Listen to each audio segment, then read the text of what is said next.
Ah ouais, Kakebeti. C'est qui a vie du public est bandit. Y'a mon balama des fois Pembe, Didier Masuki, Andy Chou, Narcisse Descendant. Afrique, Amérique, Europe, Asie, Abidi Bibi. Et Zolandama. Afrique, Amérique, Europe, Asie, Abidi Bibi. Et Zolandama. Afrique, Amérique, Europe, Asie, Abidi Bibi. Et Zolandama. Afrique, Amérique, Europe, Asie, Abidi Bibi. Yeah. Dekunaga na zako ebiso.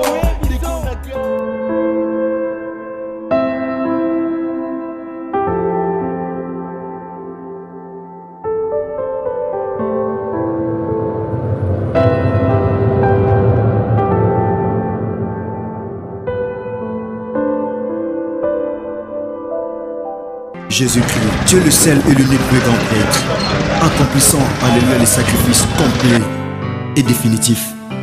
Jésus, tu es la seule offrande définitivement valable contre les péchés. Nous t'adorons avec raison, Jésus, alléluia.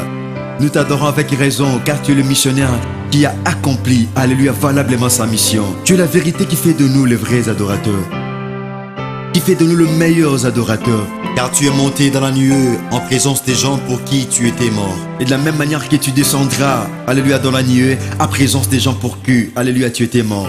Oh Jésus-Christ, tu es Seigneur. C'est une perte pour moi, Herbie, un jour, de ne pas voir en face de moi le roi de gloire que j'adore, à chaque instant. Oh, c'est une perte pour moi de ne pas voir un jour Jésus que j'adore. Oh, cher Saint-Esprit, prête-moi les mots afin d'adorer Christ d'une manière autre que autrefois. Merci, bien-aimés dans le Seigneur. Nous vous présentons fruit mon âme, c'est-à-dire fruit de mon âme. Parce que Dieu le Père est à la recherche des vrais adorateurs. Il est dit, les vrais adorateurs adoreront le Père en esprit et en vérité. Ce sont les adorateurs que le Père est en train de rechercher. Bien-aimés, vous savez, nous sommes créés à l'image de Dieu afin de lui plaire à chaque instant.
Et bien voilà, Bino Bebo Landapso à travers le monde entier.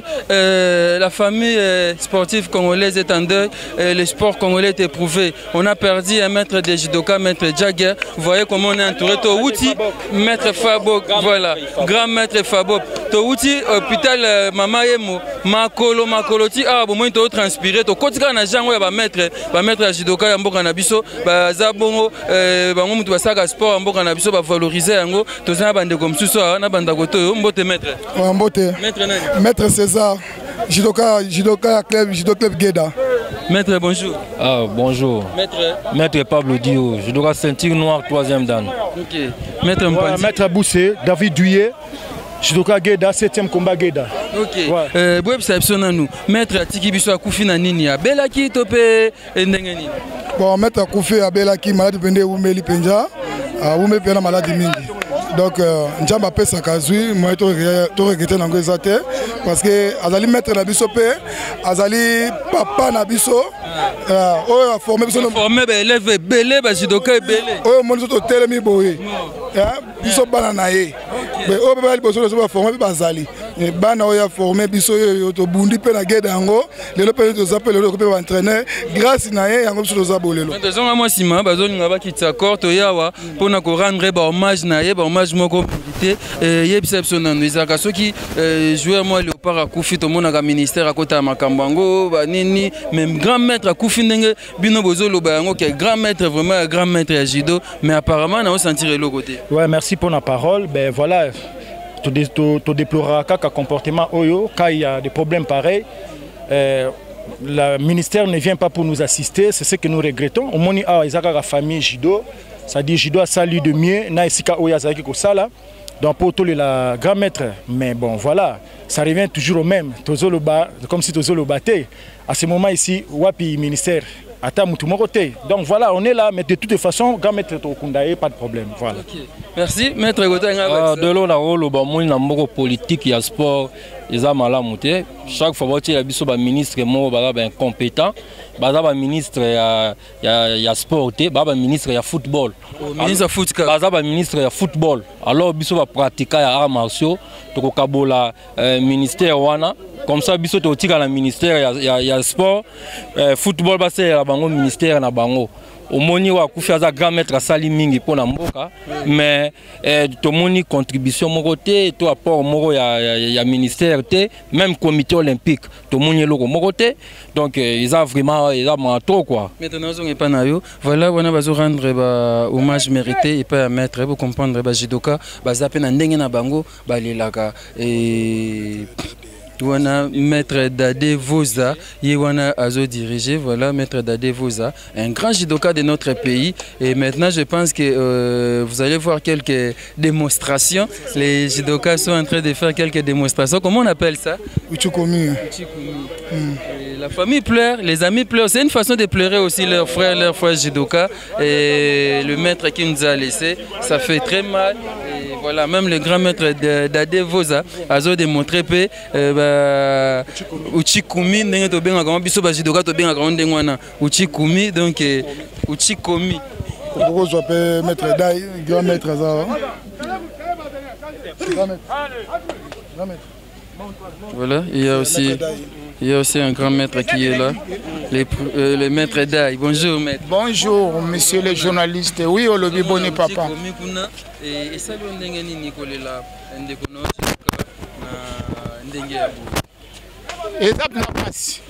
parce que yo baba leki oyo ngai to bandaka barumbu Gueda bazami bale Ajax na poto ifabo katika la pota msu mingi bayebi histoire te to kolonga barumbu to vandi na bolia balongwe bolia bana barumbu partout o baleki o biso to encourager bayeti na Saint-Paul epa na ngai bazongi bango nyonso bapusa na ba tango bazongi Geda bapusa na ba ceinture bango na petit quoi Samuzu bango nyonso nyonso yo bengi maître kamote sia koma maître me baki bano ya biso alors biso pona biso eza pasi na jido ngo tozo sila ka kusila et comme opesa biso na somo na nzoto yango na koloba na bana nga bozela ka tosila bongo botikala ko renye ouais mais eloko tozo regretter mukano ya Nzambe toloba nini o kutu bana bambongo bango wana bazo sila bongo biso mende eloko tokolela kaka bakonzi bakanisa ka biso batalaka venez babo tokozala pena bakonzi elongo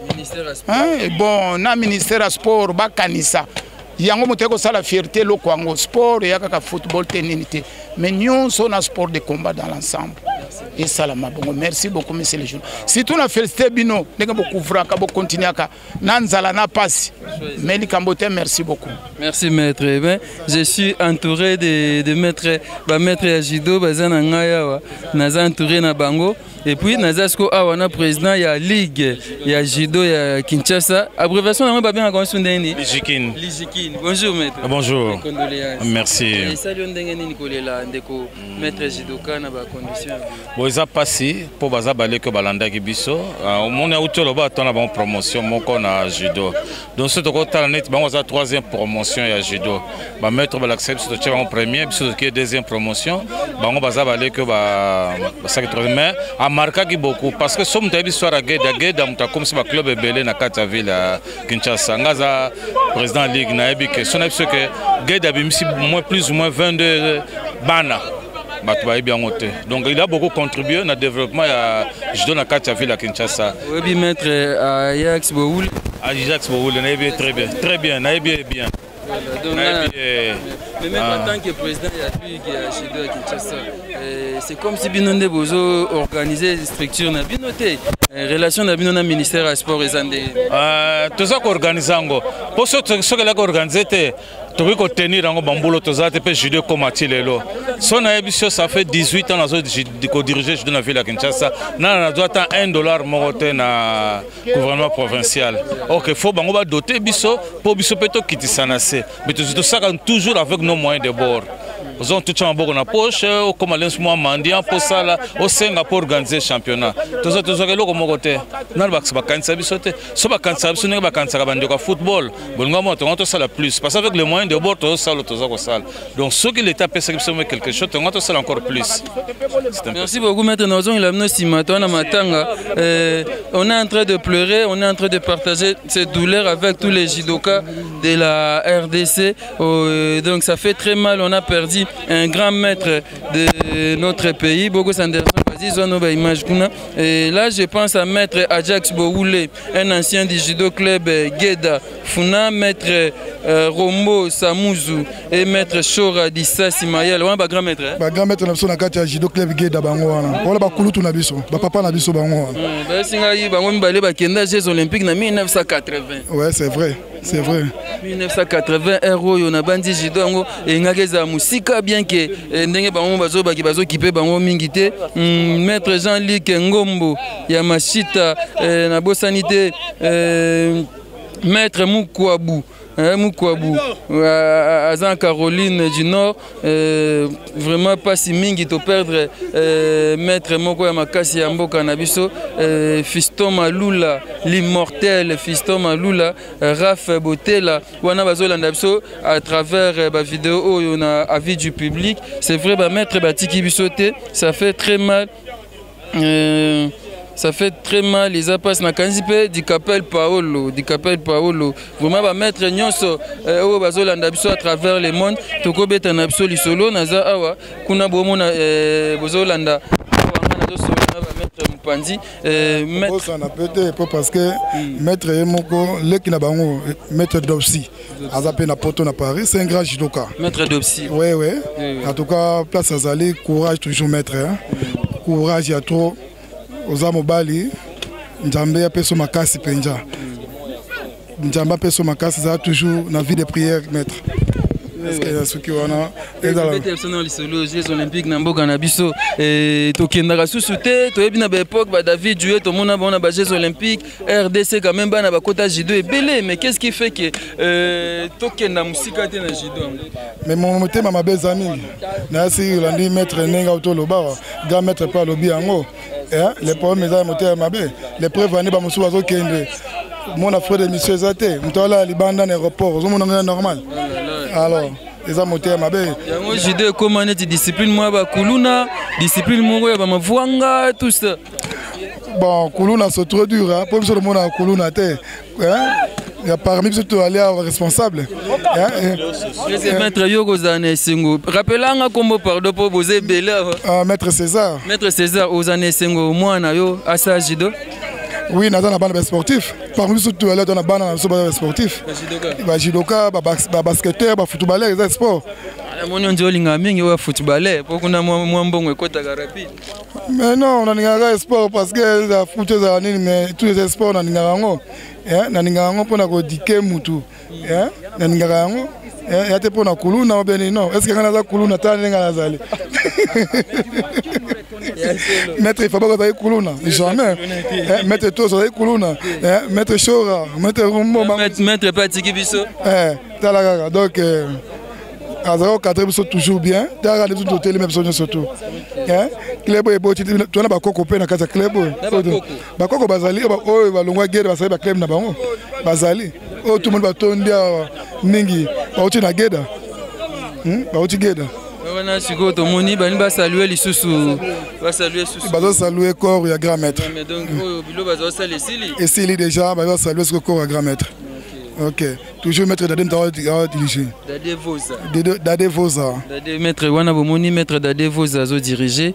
Et c'est parmi le grand maître à Jido Namboka Nabiso, bah où bah ça la fierté Namboka Nabiso Tozan Bango. Ce qui le lo Jido à RDC Izo Zalakaka, c'est parce que bah maître Bomoni bazana volonté wana. Comprenez ma passion dengue lobamaka dengue zo lobama mikolo et ça pour na passion na bango ya Jido ya kosala sport passion ya ba maître oyo wana bazo saluer corps ya muninga na bango oyo maître atiki biso. C'est vrai, ils n'ont pas si mingi ko perdre muninga musali, ils n'ont pas si mingi ko perdre grand maître ya Jido ya mboka na biso wana bazo saluer ozomona ndenge bandeko ba jidoka basaka makambo na bango. Ta mise en face au grand maître, bazo saluer ce que grand maître oyo eza lokola kulutu ya bango azali ndenge na armée zalaga ce qui est supérieur à zana il faut qu'on rendre ba honneur naie. Voilà dernier de mer naie, dernier salutation suka yangoyo à vivre club naie Geda club naie penza ya solo na histoire atengamite aboti ebele et botami belé to kotanga te ponga na ali témoin oculaire to aba doyen des doyens donc pour na biso na mawana isengo nzambe abatele baye batikali bo panza club te bo tombola honneur wana bo tombola club wana Jido etikala lisanga za pona mwana mukete mukolo te ozwi chance ko diriger toza wana pona kosunga bino tozali wana pona kosunga bino ko encadrer bino. Voilà ndenge tokolelaka na mawa kaka biso moko mais totikana te tokangama tozala esika moko pe bobatela famille nalingi menace na famille ete Jido eloko babandi te ya intellectuel Jido yali discipline ya intellectuel c'est un sport en général en particulier ezali ya intellectuel papa et ba maman botika ba famille balela ndeko na bango biso betokolela na ndenge na biso Moninga na biso Jidoka. Merci Ming. Eh bien, voilà, je pense que vous avez entendu, vous avez suivi le message. Et ouais, ils ont fini la démonstration. Ils ont fini et je vais avoir Maître Dade Voza. Il est là à mes côtés. Et ça fait très mal, on a perdu. Là, son nom, Maître. Maître Dade. Maître Dade. Voilà, il est là, Maître Dade Voza. Bonjour maître. Ce n'est pas le moment de témoigner après. Vous comprenez donc douleur et pas maître Dade Voza. Ça fait très mal à perdre. ngani amsala tozaki awa na stade Tata Raphaël juste na angle bisika ba judoka basala judo club Geda bisika bomoni basali ba démonstration oyo kokanisa muninga bango atiki biso maître Ifabok atiki biso. Et bien nous allons maintenant nous rendre na terrain où il juste dans la maison communale à Kalam. C'est là où sera exposé le corps de maître Atiki Biso Ifabok. Et on va pleurer togolele wana PV mortuel et golega place wana. Voilà, Bogo Sanderson, je pense qu'on va aller là-bas. Maître, bonjour. Bonjour papa. Mes condoléances. Merci beaucoup. Moi témoignage des alliés à maître Ifabok Atiki Biso. Témoignage parce que naza mwana na bani judo na Geda. To sali kauka. Et comme club nene lelo grâce à bango Geda Kamikaze tout ça to sangana essaye le mot bien maître bani nso bo mwana depuis zéro et to komi lelo na 4e dan de judo naza arbitre continental. Donc ils a fierté ma casse pour na mai donc il y a un moment to se donner corps et âme. Et puis on n'attend pas à au salle et puis après on attend au côté le Sambo, la Saint-Joseph. Ok, comment son animé? Maître José Mbouyoulou. Maître José Mbouyoulou. Ouais. La fierté à Judo RDC. Merci beaucoup papa. Merci beaucoup. Mes condoléances maître. Merci beaucoup Rabi Mafinga Mutuna. Oh master nanga Bogo Sanderson on est à pas ça Judo ndimate master nanga boni papa. Binzo. Kitoko en tout cas. Comédien go. Ye a gagné na judo ngana gagné na théâtre. Kitoko calme ali to ara sangwa mawa talaka mettre na biso ponga na judo ka Geda. Na judo ka Geda mwana pena ya ifanza Ifabok itango nda pena biso yeyo. To ka rolela mettre na biso na compte ya judo club FARDC. Donc na za représenter ba soda parce que biso to utaka na Geda ande to kina ko évoluer na club militaire. Yango to pour rendre dernier hommage à papa Nabiso, on a ensemble à mon appel, Koko na Wasuka, Ndega Ezalaka, mais père Nenga Keito, Sangara Atika, Sora Boulot, Etikala, Iskara Etikala qui. Merci. C'est bon, merci beaucoup Maître Mbinzo et Bogo Sanderson. Je crois qu'on va maintenant aller toko bateau les longo na ba maître yango na zé ko présenter ba condoléances nanga na ba maître le gars ba fiston Maloula l'immortel va mettre tout au bol à travers l'Europe et papa na biso Raf Botela maître Raf Botela merci et pas na yo et puis te présenter ba condoléances ma case pas ya papa Raf Botela mais ba mettre tout je ne sais pas s'il faut que je cite les noms j'ai aussi mal pour comprendre nazana ma cité na soki batu bazolela batu bazana pasi ngape pasi yango et zwaka ngai. Je pense que zaki première partie il y a qu'à mettre boni les condoléances. Merci beaucoup. Yo pe na maître Ifabok Atiki Biso bozaki ndengeni. Bon pour ngai aza non seulement grand maître aza papa. Poko bota mananga la maboko na ye ti na bandi jido azwinga ti na komi lelo on aza lelo na jido za pona ye. Donc maître Ifabok azalaki vraiment master pour nangai, papa pour nangai, maître pour nangai, encadré. Donc il représentait beaucoup pour moi. Donc c'est vraiment une perte énorme. Oh lelo nazo consentir mais le roi Nzamba sali volonté nae. On n'a pas le choix. Tous les sportifs bomoni toza awa unis comme un seul homme. Tozo la grand maître ti la dernière demeure nae. Merci beaucoup, beaucoup de courage. Merci beaucoup. Voilà tous les sportifs unis, je dirais tous les judokas, parce qu'il n'y a pas eu de footballeurs ici, même pas des basketteurs, il y a eu que des judokas. Tous les judokas, on est en train de pleurer. Maître Ifabok, voilà. Et je présente mes condoléances à Maître Choradissa Simayala, Maître Choradissa Simayala, Maître Rombo Samouzu, Maître Edoxy Bokomba, Maître Edoxy Bokomba. Merci à Maître Moukouamou.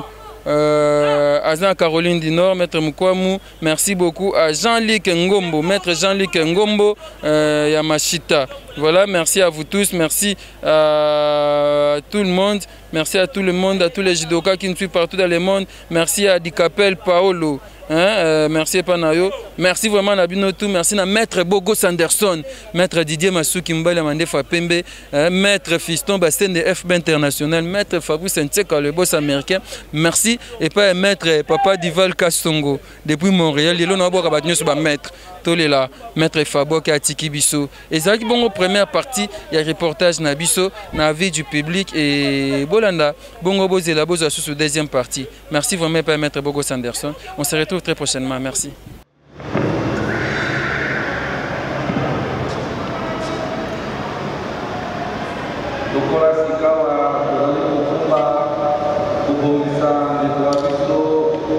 Joseph du Paquet de combat.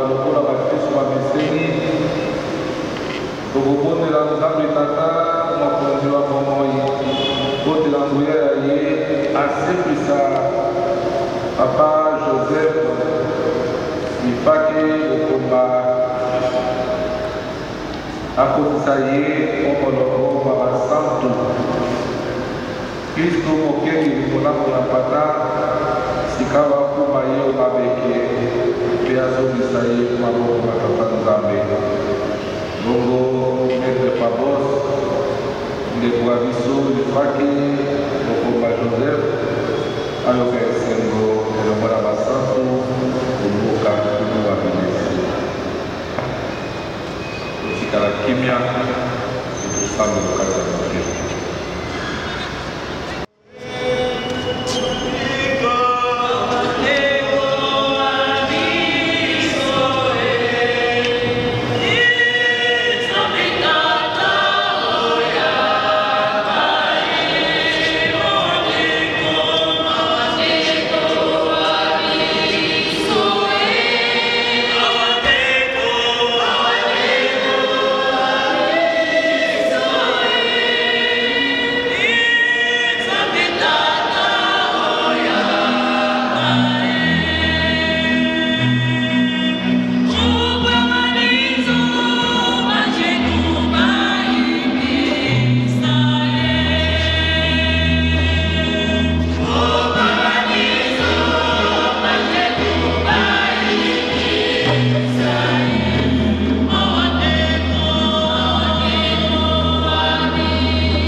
Et les instants les plus précieux, les plus merveilleux sont ceux que nous passons avec Jésus quand nous l'adorons. Et la parole de Dieu est comme un arrosoir plein d'eau qui arrose notre âme pour adorer librement le Messie. L'heure a sonné pour adorer le Messie. Si dans les temps de Daniel, les instruments de la musique mésopotamienne ont sonné pour adorer et se prosterner devant l'image qu'avait dressé le roi Nabucodonosor, ce n'est plus le temps d'adorer l'image de qui que ce soit, car c'est le temps de se prosterner devant celui pour qui et par qui toutes les choses sont créées. C'est Jésus-Christ de Nazareth. Seigneur, le fruit de mon âme, c'est l'adoration. David était en train de discipliner son âme. Il dira, mon âme bénie l'Éternel, n'oublie aucun de ses bienfaits. Qu'il soit le fruit de mon âme, Jésus. Alléluia. Seigneur Jésus-Christ de Nazareth, my Lord, je te rends grâce, Jésus. Toi qui as accompli une œuvre rédemptrice à la croix que personne ne pouvait réaliser sous le ciel. Car tu n'as même pas tenu compte à la cherté de ta vie et à la gloire perpétuelle que tu as au prix du Père. Toi qui es immortel, Jésus, voulant devenir mortel, afin que tous les mortels deviennent immortels comme toi, Jésus. Et tous les saints désormais aspirent à l'éternité grâce à toi, grand roi Jésus. Car la plus grande aspiration des saints est celle de pouvoir voir un jour en face le prince qu'ils adorent, nuit et jour, Jésus-Christ de Nazareth. Tu es le souverain sacrificateur qui a traversé les tabernacles, plus puissant et plus grand. Car tu n'es pas entré dans le sanctuaire avec le sang du bouquet de taureau, mais avec ton propre sang. Car dans l'ancienne alliance, le grand prêtre est entré une seule fois par an, au jour du grand pardon, avec le sacrifice du sang du taureau pour la couverture des péchés. Mais Jésus-Christ de Nazareth, tu n'as pas offert des sacrifices comme celui-là. Bien au contraire, Jésus, tu t'es offert toi-même en sacrifice complet, parfait, pour le vrai salut de l'humanité. Jésus, alléluia, en effaçant l'acte dont les ordonnances nous condamnaient et qui subsistaient contre nous. Alléluia. Oh, l'âme de la chair est dans le sang. Quand le sang coule, c'est toute la vie qui coule. Tu es la source des vies intarissables, Jésus. Si l'eau du déluge un jour a séché, malgré sa profondeur, malgré sa quantité, mais par la source des vies qui est Jésus-Christ de Nazareth, la seule personne qui a vécu avant de naître. Tu es venu en chair pour accomplir la mission de la croix, car Dieu a fait l'homme. Le diable l'a défait pour compliquer la destinée de l'humanité. Mais Dieu le Père a eu la résolution de refaire l'homme à l'image de Jésus. Nous sommes refaits à l'image de Jésus-Christ de Nazareth. Toi qui es le substitut complet, parfait. Oh, l'œuvre de la croix a bougé et bouleversé les calculs de l'enfer. Jésus-Christ, le véritable vainqueur. Jésus-Christ, tu as vaincu la force que tous ceux qui sont nés de la chair ne pouvaient absolument pas vaincre. Quand Moïse avait jeté la verge par terre et la verge s'est transformée en serpent, et Dieu a donné l'ordre à Moïse de pouvoir les toucher à la queue. Oh, la force des serpents réside sur sa tête, car l'Éternel n'avait pas voulu que Moïse puisse toucher les serpents par la tête, parce que la tête était réservée pour Jésus, car il est dit, la postérité de la femme t'écrasera la tête. Oh, la tête du serpent est déjà écrasée par Jésus-Christ de Nazareth. Alléluia. C'est toi le véritable serpent que Moïse avait élevé dans le désert. Le but était de pouvoir donner la vie à tous ceux qui étaient mordus par le faux serpent. Jésus-Christ, tu es Seigneur. Alléluia. Tu es Seigneur, laisse mon âme t'élever. Oh, le nom de Jésus-Christ de Nazareth a bougé et bouleversé les calculs de tombeurs des justes. Le nom de Jésus a semé une panique terrible dans les camps des tombeurs des saints. Car il n'y a de salut en aucun autre. Il n'y a sous les ciels aucun autre nom qui a été donné parmi les hommes, par lequel on devait être sauvé. Le nom précieux, le nom glorieux. Oh Jésus, toi qui as vaincu, après avoir vaincu les forces du mal, tu as traversé physiquement le ciel pour regagner ta gloire perpétuelle que tu avais auprès du Père. En cela, Dieu le Père a donné l'ordre à tous les anges de se prosterner et d'adorer l'agneau de Dieu qui a vaincu. Oh, nous sommes nés pour adorer l'agneau. Si le roi Cyrus avait élevé Amon en dignité, donna l'ordre à tous ses serviteurs de se prosterner lors de son passage. Malgré tout ça, Mardochée ne s'était pas prosterné devant lui. Alléluia. Ce qu'avait Amon ne représentait absolument rien devant lui, voulant seulement l'adoration venant de Mardochée. Alléluia.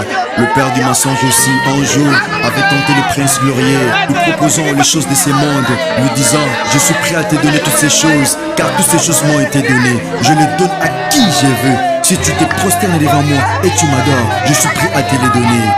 Alléluia. Le diable propose de donner à Christ les choses de ce monde, ne sachant pas que Christ est le trésor dans lequel sont cachées toutes les richesses et la connaissance de Dieu. Oh, ne sachant pas que Christ est la personne pour qui et par qui toutes choses ont été créées. Oh Jésus, tu es Seigneur, tu es Dieu, tu es le trésor dans lequel sont cachées toutes les richesses et la connaissance de Dieu. Oh, le diable a profité. Il a fui, trouvant en Christ la connaissance terrible. Alléluia. La connaissance et la profondeur de la parole qui a gondolé et précipité l'échec du méchant. Alléluia. Jésus-Christ, tu es le seul et l'unique plus grand prêtre, accomplissant, alléluia, les sacrifices complets et définitifs.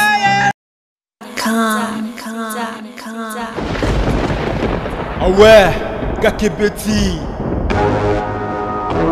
Ce qui a vie du public est bandit. Y'a mon balama des fois pembe. Didier Masuki. Andy Chou. Narcisse Desarons. Afrique, Amérique, Europe, Asie, Abidi Bibi. Et Zolandama.